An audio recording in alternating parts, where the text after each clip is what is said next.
Alright, y'all, so I can pretty much already tell there's going to be background noise in this video, so I'm going to try to, add audio in the YouTube studio and just hope that the music I add cancels out that background noise that y'all might listen to. If I can't add the audio, then I do apologize for the sound of my air conditioner, the sound of my damn cat's air purifier. It's going to be there. Now, today's video is going to be a little bit different. This is not somebody that I've ever covered on my channel before, but this is somebody who I came across probably about a year ago, and I have watched their content on and off. I'm not really too big of a fan of it, but I just think that she is such a sweet person that I can't help but watch her content when I do see it come across my feed. So, the YouTuber we're going to be talking about today is Helene. If I am pronouncing her name wrong, I do apologize, and please correct me in the comment section if I am mispronouncing it. But she posts a majority of lifestyle type content. She'll post vlogs, beauty, fashion, makeup. She does post a lot about her pets as well. She does a lot of life updates and travel with me's. So her content it's like I said, more so just lifestyle type content. She's a very sweet person, so like I said, I just can't help but watch her when she does come across my feed. And I've been watching the situation that her and her fiance have been going through for the past almost month now, and this is regarding her dog Chopper. Now, she does have a chow, and she ended up getting attacked by another dog, as well as her dog getting attacked while she was on a walk. Now, I've worked with animals on and off my entire life. I remember being as young as 5th grade and volunteering at local animal shelters, but even when I was in 2nd, 3rd, 4th, I remember vividly I would do donations to shelters. So literally my entire life I've been all for the animals. So I have some things I want to say in this video, just as somebody who personally does rehabilitation, training, hydrotherapy, and also somebody who fosters. So I have a lot to say about how this other owner handled the situation. Just for some context, though, I am going to be playing her original story, talking about what happened as she was walking her dog, Chopper. So with that being said, we are going to be giving commentary after, but we are going to be covering this situation in its entirety, from her actually going through the attack, to the healing process, to the hospital, to court. So with that said, let's just dive right into it. Monday, April 15, 2024 is just a regular Monday for us. I get dressed, I put on my shoes, put on Chopper's harness, and we're going out for our regular walk. We're finishing the last 2 blocks of our walk on our way back home. I see a lady walking her dog ahead of us on the street, but she's on the other side. She's on this side, we're on this side. She's way ahead, we're behind. But we've seen dogs on walks before, literally on the other side of the street. We've never ever had a problem, so I'm not thinking much about it. But I do stay far behind, just in case. And me and Chopper are walking quietly. It's normal. He's sniffing the grass, and everything is normal. But then I see the dog that was ahead of us turn around and look at us. I immediately got a really bad gut feeling, so I turned me and Chopper around. But as soon as I did that, I turned back around to look at this other dog, and he was already barking and running straight at us. This dog was a pit bull, and the lady that was walking him, I guess she wasn't strong enough to hold her dog back. She was holding her leash, but he pulled, and then she let go of the leash, so this dog was essentially just free. Nothing was holding him, and he bolted at Chopper, and before I knew it, this dog was on top of Chopper, biting his neck. So I jump on this pit bull, grab his legs from behind, try to wrap myself around him, trying to pull him off of Chopper. And as I'm holding him from behind like this, trying to pull him off, I see Chopper just getting mauled and bleeding in multiple places. It was so scary, so I start crying and I start screaming out, "Someone please, please save my dog. Someone please save my dog." And so while I'm still behind him like this, the owner of the dog, she's trying to latch. Sorry, I'm shaking. One of the bigger guys, neighbors, they were finally coming to pull on this collar and able to pull him, to pull the dog back a little. So since I was holding the dog's legs from behind, and then they started pulling on the collar on the top part, they were finally able to get the dog off of Chopper for a little bit. Chopper gets out from underneath, and I remember holding the pit, and I was like, "Someone please, someone please, someone please take my dog and run away. Please take my dog, run away and save him. Please just go." Once I felt it was, safe enough, I let go of the dog's behind legs. I get out from underneath and I run to Chopper, and thankfully this really, really nice neighbor, she's a very, very kind lady. She opened the doors of her home and she said, "Hey, come into my house right now. Get in my house right now." Oh my gosh. Oh my gosh, Chopper, he's bleeding from. Oh my gosh. But this was the other dog. He was totally unharmed. Now, I've worked with a few pit bulls and I've worked with a few American bulldogs, and this seems to be an American bulldog. It does not take away from the story at all. This dog should not have been on a retractable leash with a broken collar if it did have aggressive tendencies. Now, the most frustration that I have with any pet owner that I've ever worked with or seen story-wise, like as we're witnessing now, the one of the biggest frustrations I have with owners is owning a dog of certain breed that has certain requirements you have to meet to own that dog. These are powerful breeds. They're also very energetic breeds, and they're also breeds that, if not trained properly, shit could go wrong. With that said as well, I understand that pit bulls and American bulldogs and those forms of breeds do have these nasty labels with being bad dogs. They're aggressive. Nobody wants to own them because they're so publicized as a nasty breed to own, when in my opinion, I think pit bulls are quite literally the sweetest, most vocal dogs that I've worked with personally. And I've owned a lot of pit bulls growing up. They're one of my favorite breeds. I'm a huge fan of pit bulls and German shepherds, those breeds. And it really frustrates me when people get these dogs and give them a bad name because they fail to handle their dog properly. The owner fails and the dog gets the bad rep. And that's what pisses me off the absolute most. And most of the dogs that I've worked with that have been the most aggressive cases have been Chihuahuas, Jack Russells, Shih Tzus, Malteses even. I've worked with a lot of really small dog breeds that their aggression and their nippiness does not even compare to a pit bull, even though, of course, if a pit bull would bite, it would do more damage. One thing I tell everybody who come into shelters to look for pets, especially breed-specific pets, I always tell them it's very, very important to understand the breed that you're getting. It all comes down to the DNA, what they were bred to do. And American bulldogs were more so bred to be utility dogs. They used to work on the farm, and they were always very protective and loyal companions. Now, again, though, utility dogs, they're born to protect and serve. And, you know, you can get them as a loving pet, but it's also very inconsiderate and ignorant on the owner's end if you get one of these dogs and think that you can just get them because they're cute and not work with them, not train them. Because at the end of the day, this is a 130-pound massive breed.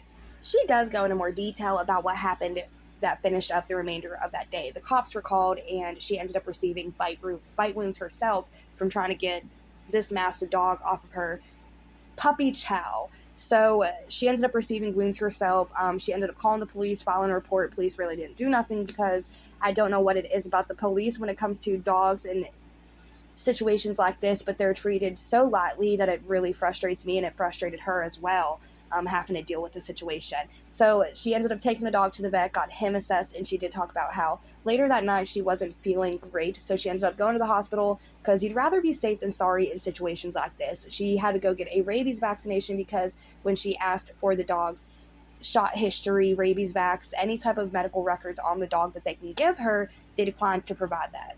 I never thought this could happen to us, but while on a walk, Chopper was attacked by an unprovoked dog. I saw him being mauled right in front of my eyes, and I really thought I was going to lose him. Thankfully, the worst didn't happen, but now we're dealing with the aftermath of the attack. On the night of the attack, I had muscle aches and pain all over my body. I really hate going to the hospital, but when we asked the other owners if they could give us vaccination records, they refused and wouldn't tell us anything. So with something like that, I had to go to the hospital and get treated. It's a pretty frustrating situation. It's stressful and very emotionally draining.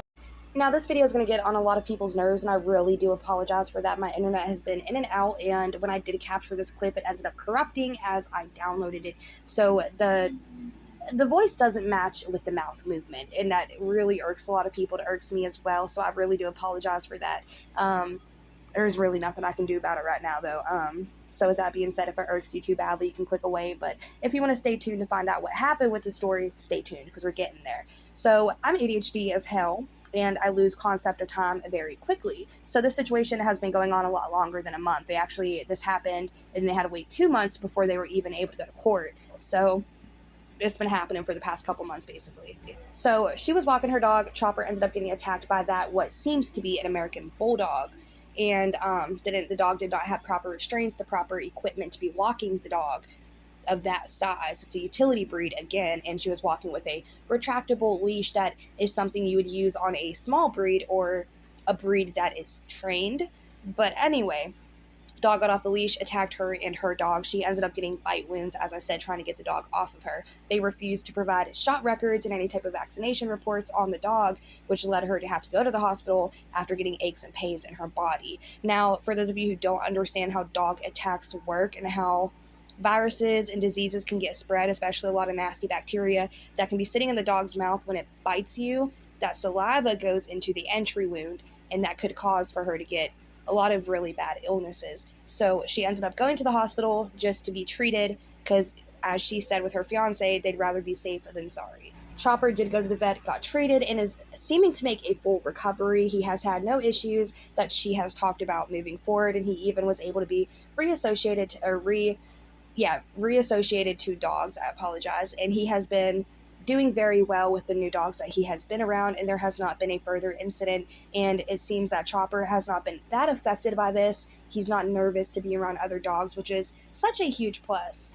Now, her thing when this first happened was she wanted the owner to pay for the vet bills, which they should in this situation when her dog was the one that provoked this attack on Chopper. So the other owners should be liable for the medical responsibility of having to pay not only her medical bills because she was also attacked and bitten by the dog, but Chopper's vet bills. So that's what she wanted to happen. They ended up going to court for this to happen, and the outcome was an outcome, and we're going to be talking about it. I don't want to give it away or spoil anything, so let's go ahead and watch that, and then I'll be giving commentary after. The couple showed up, and as expected, it wasn't a pleasant meeting. We waited for 8 hours to see a judge and finally got the result. So we just left the courthouse and you tell them. So we went to a mediator, try to figure out if we could agree on a certain amount that they have to pay. But since we couldn't agree, we took it to trial, and I don't know if I can't really say much, but since they didn't provide us the vaccination records, they would have to pay the whole vet bill and also Hank's medical bills. It was in our favor. Yeah, it was just hard to, like when the judge asked what happened, you have to relive that trauma, and then, the other people, they're not really nice people, and they make up stuff, and like during a conflict like this, of course, like there's going to be a lot of arguing and stuff like that. So I'm just relieved that it's over and that the judge found what's right. Today we learned that her dog, he was actually 115 pounds. So Chopper was like 50 Chopper plus was at that time. Yeah, Chopper was only around like 53 pounds, and I'm just thinking about it, and like this was a giant dog, and I really could have lost Chopper on that day, and I'm so glad that everything is fine and that today worked out in our favor and that we could eventually get paid back for all the bills and stuff like that. But like I guess I'm just crying because like seeing them today, we had to be strong, even though like we went to the mediator room and there like all this bickering and like They were the yelling ones and shouting saying and this being and that. defensive. Yeah, you could just tell like they didn't want to take responsibility. And so today is a good day for just to have people take responsibility for what they did wrong. Now, as somebody who was bitten by a dog before while I was training it, the owner is liable for a civil lawsuit if they would not have provided the dog's last rabies vaccination or last vet visit. Didn't provide any type of documents. I would have had to go to the hospital and get a series of rabies shots, which is what Hang had to do, and that does cost over $3,000, y'all. It's not like a quick little trip to the ER. Here's $150. It's all said and done. It's a hefty amount of money that you have to pay to get these series of rabies shots, plus the hospital stay, plus any other expense. Y'all know how fast that racks up, especially if you don't have health insurance. That's a lot of money, especially vet bills. They are outrageous anymore how much you have to pay, especially for emergency situations whenever it comes to your pets. And I'm somebody who does not work in the field anymore, but I am somebody who is understanding of how much the prices went up when it comes to getting vet care. Just to be very clear, no, I was never a vet or vet tech, but I was somebody who was responsible for taking a lot of animals to the vet to get certain treatments from shelters. Now, we're going to be looking at some things from nolo.com, and this is a legal encyclopedia basically, and it talks about the dog owner's liability for bites and other injuries, and this is just an overview of the entire subject. So it says dog owners do have a legal responsibility to prevent their pets from injuring people or damaging property. Now, when a dog does hurt somebody, the owner of the animal may have to compensate the injured person for medical expenses, time lost from work, pain and suffering, and other effects from the incident. Criminal charges against the owner are also possible in rare instances. It also says the dog owner's liability insurance, usually a homeowner's or renter's policy, may cover the injured person's losses, even if the injury happens off the owner's property. And it says after a dog bite incident, it's important for both the injured person and the animal owner to take the proper steps to protect their legal rights. Most states, and I want to say pretty much almost every state, has a dog bite statute, and that's basically a strict liability dog bite law. So that makes the owners financially responsible for the dog bites and other injuries. And again, this is just in some states, but regardless of the owner's carelessness or the dog's history, they will be liable. Now, even if certain states don't have this strict liability law, there's something else known as a one bite rule. So basically, if your dog bites somebody and it gets reported, that's on file that your dog has bit somebody. So basically what that means is that the dog owner past that is liable, and it basically, the one bite rule makes the owner, whether it makes them directly or indirectly, acknowledge the fact that their dog is a liability and could harm somebody. So if they take them out in public, or especially have them off the leash, that's something to keep in mind, that their dog is a liability, and that one bite rule or the strict liability law puts that in place. So because of these laws, Hang had every right to go to court, and she had every right to try to prove that the owner knew that the dog had a tendency to cause an issue, which she said she didn't know the dog. It was just another person passing by, so she didn't know if the dog was an aggressive. She's seen it was aggressive, but she didn't know the dog prior, so it's not like she could have proved that the dog had a tendency to be aggressive. But the injured person could also, in Hang's case, be, how can I say this?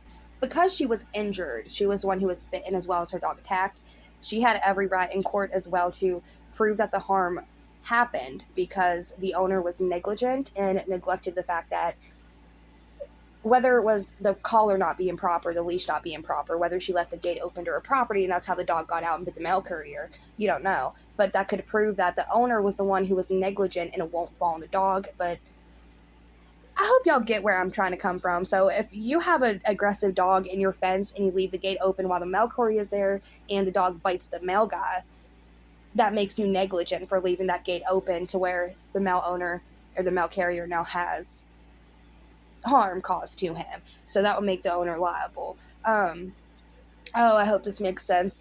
It got real messy there at the end, y'all. But I'm very happy, and it's very fortunate for Hang that she was able to get this settled in court. I'm very happy that her dog is recovering and that she's recovering and they're walking again and coming to peace with the situation, and that her dog does not have any type of long-term health issues that stemmed from this. Now, as somebody who is a pet owner, I just want to urge everybody right now, if you do have a pet that you don't take for a regular rabies vaccination shot, y'all only need it done once a year. It is not that expensive. Y'all can even go to pop-up vets who show up at Tractor Supply or other areas. You can even call your local animal shelter, because most animal shelters once a month will offer vaccinations to the public, and it will be a lot cheaper than going to a vet and paying the full vet visit.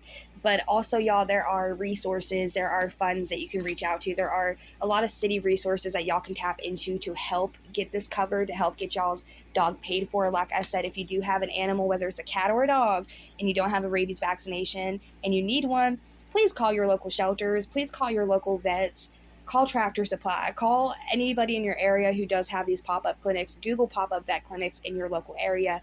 I highly encourage everybody, not just for your dog or your cat, but for anybody who could possibly get scratched or bitten by that animal.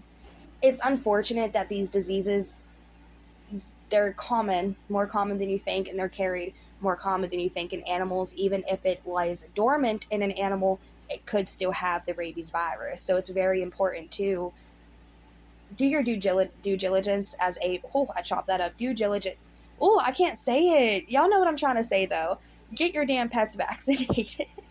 Due diligence. I just was not going to give up until I did say it properly. But just for your pet's safety and other people's safety, please make sure that your dog is vaccinated so that, God forbid, it ever does nip somebody and get saliva in their wound. That person doesn't have to go and spend thousands of dollars on hospital bills, and it can avoid court time later down the line that you can just provide those little bits of documentation saying my dog is protected. Yeah, this happened, but at least it didn't have rabies, you know?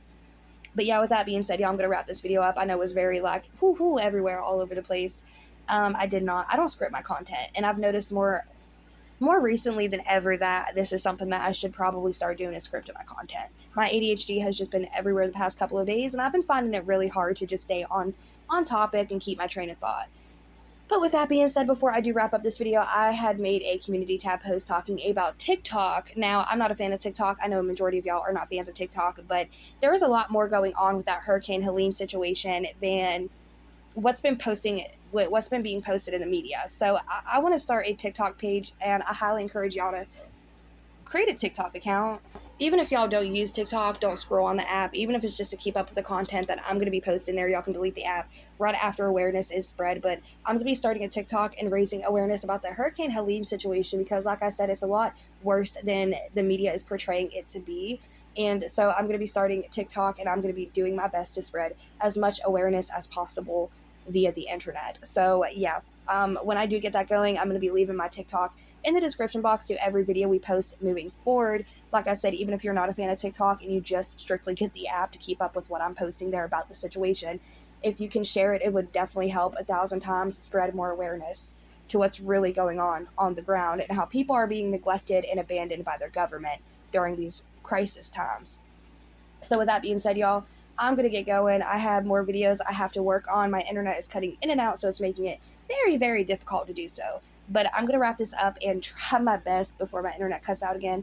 And with that being said, I'll catch y'all in the next damn video.